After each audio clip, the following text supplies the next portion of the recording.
spawning down in the bottom right hand position as the Protoss player from Vega. It is weak. And his opponent up in the top left. We have the green Protoss player from ESC, JackO. Oh yeah. So, what can we be getting from these two? Let's be honest, it is a bit of fun in PvP, especially in a best of one, as JackO confirmed. Best of one time is always terrifying. And the reason best of one is terrifying is because of PvP, as JackO is saying. Because even though there are very few builds now, in my honest opinion, where there's gonna be kind of build order losses, there's so many safe builds now in PvP. There is unfortunately still some where you can be like, do you know what I'm gonna do? I'm gonna go for a risky expansion, your opponent's 4-gating you. And then you lose. But it's not as bad as the days of 4-gate. The 4-gate days were terrible for everyone, ever. It's the same as the 1-1-1 Terran build. Come on, Protoss players in my chat, hands up if you had a phobia of 1-1-1. It's pretty horrible, right? It made me very scared. But anyway, this probe just coming out to get some scouting information. The probes are going to bump heads, both deciding to scout the top right. What is it about the top right that is so menacing? Well, not too much. They're both... One's worried about vertical spawns, the other horizontal spawns. Doesn't make too much difference in PvP. There are just a couple of positions that you can get some cool proxies down in, but it's all cool. Of course, this is... if my casting is a bit rusty, I do apologize. I haven't been able to cast for a week. And that's just because I had absolutely a hideous cold, which made me very, very sad. And yeah, it didn't work too well. Stream should be working. It seems like it's offline at the moment, so I do apologize for that. I'm not quite sure what's going on. On my end, everything is working. So I'm a bit confused as to why my stream is offline. Of course, anyone watching on the VOD, sorry about trying to do this. It's the joys of solo casting an event that when you're doing the production too, you're trying to manage everything simultaneously, and it does make it pretty cool. But anyway, in terms of what's happening in this game, obviously both players have got the assimilators up. Gas timing is ahead for JackO as far as I can see. Oh no, actually it may not be, because he does have his mothership core on the way. So yeah, everything just going on fairly fancy, fairly normal, but yeah, we'll wait and see what's going to be happening in terms of strategy. And ooh, big first decision. We do have the Stargate coming down, and there was a probe coming in there. Did JackO see it? He did. That is an amazing, amazing scout. Pretty much there. Yeah, getting that scout down, massive. And just getting that information, really, really important, because straight away JackO is going to start his own Stargate. He's got Stalkers coming down, but yeah, just going to come in, start dealing a bit more damage, and just trying to keep a bit more information about what is happening and how it's all going to get working. But yeah, robotics facility is on its way too. And things are going to start taking a turn on a bit more of the aggressive side. So yeah, if I do ever go quiet like I did there, it's because I'm dying and I'm coughing horrendously and trying not to do it and deafen you all. So sorry about that. But yeah, anyway, Stargate coming down. Phoenix are going to be on the cards for a week, which is pretty awesome actually. Going to be interested to see what that plays out as, how it plays out. But yeah, gateway, second gateway coming out, just going to add a little bit more in terms of defense of this. 2 additional gateways though coming out for JackO, and that basically screams I'm going to be aggressive. I'm going to try and kill you, and it's going to be painful. He's also got an Oracle coming out, which is fine unless the Phoenix find it, and then they're going to kill it, and it's going to hurt badly. But yeah, Phoenix just busy doing a nice little bit of damage, or getting scouted, so at least the Oracle should be able to move out of the way. Shouldn't sorry about that. Shouldn't fly straight towards it, because that would be absolutely terrible. And yep, there we go.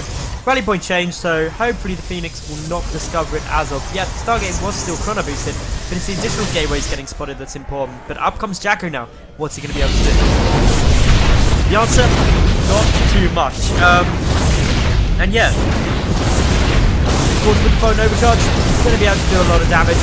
Great throw pull as well. It's really smart play. JackO forced to mass recall just to try and get some units out, but the Oracle now coming back over, gonna try and deal a bit more damage, maybe be able to sneak in, but out comes the Phoenix. This Phoenix could be a hero. Weak, is he gonna see it? Well, there's the second Phoenix. The Oracle though pulled back. I don't think it was quite spotted, but the pylon was, but just lucky there by JackO not having that Oracle Core, because if it was spotted by these two Phoenix, the Phoenix would have taken it out. It would have done no damage, and that would have been terrible. Twilight Council coming down behind this, both players attempting to expand at a very similar time. Slightly ahead for JackO by about 10 in-game seconds, but to be honest, that's not much. And oh no, the Phoenix have now discovered the Oracle, and this Oracle doing its utmost to run away. But that's pretty much the end of the Oracle aggression, getting a grand total of no kills, unfortunately. Phoenix will be able to kill it, and it's now a very sad day, but at least it's a pretty firework.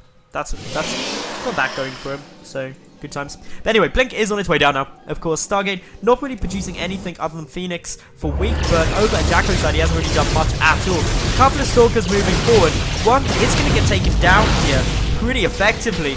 But yeah, getting anything with these Phoenix is going to be really strong. And now suddenly the probe line looking a bit more vulnerable. There isn't enough energy on that Mothership Core for Nova Charge. The Mothership Core not getting taken out quite yet. Should get focused down. That's a big win if you can get it. Definitely worth losing a single Phoenix for a trade with a Mothership Core.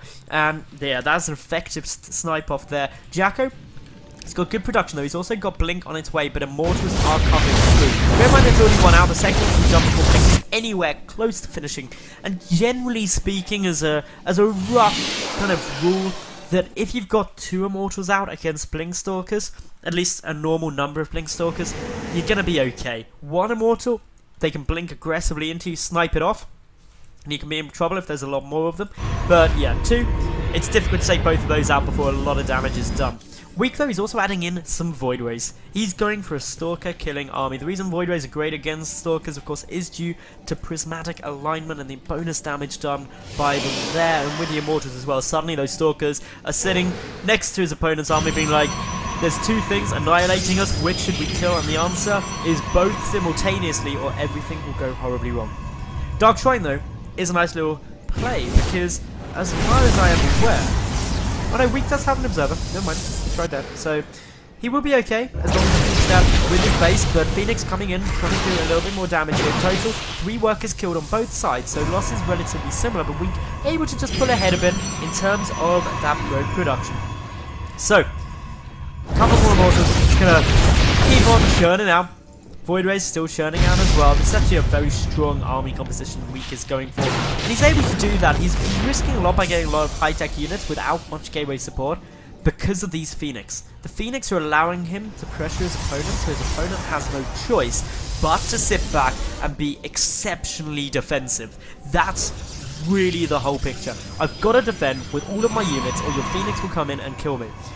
That means Weak, you sit back and go, okay, well, I'm going to just make Void Rays and Immortals because you're not trying to kill me. Good times. Dark Shrine though is on its way. The 1 lone Observer is still here, and interestingly, I think Weak has seen the Dark Shrine, but is opting not to get it. There we go. Next Observer is on its way now, so that's fine. That's going to be back home. You notice he took out the proxy pylon though, so that's quite good. JackO's Observer is moving forward now. Don't know if you saw just how big this army is, but it's fairly huge. Weak also adding on 5 additional gateways, plus this proxy pylon. He's going for a massive, monumental push in, trying to end the game out here. JackO's going to have a tough time holding this, to be honest, because there's just so many Immortals there, and those Void Rays. It's a lot of damage. The Phoenix as well can lift up some of these Stalkers and just be like, you know what, you're not fighting here. This isn't your battle. You can come down in a bit when all your friends are dead. And that's not a nice thing to be sitting up there in a little Phoenix lift, being like, watching all of your buddy Stalkers die, helpless, just kind of wiggling your legs a bit, trying to run. A bit comical, but not too nice. Anyway, we do have Weak attempting to find the correct openings to go in here. JackO being very careful. Phone Overcharge will go down. Good little time warp as well, but the Void Rays and the Immortals just dealing so much damage. The Stalker's getting lifted, keeping the Void Rays alive. Of course, Phone Overcharge dealing a bit of damage, but the Immortals are still up, and this just means the army of JackO getting shredded. GG is cool, and Weak will be victorious to advance through in this best of 1.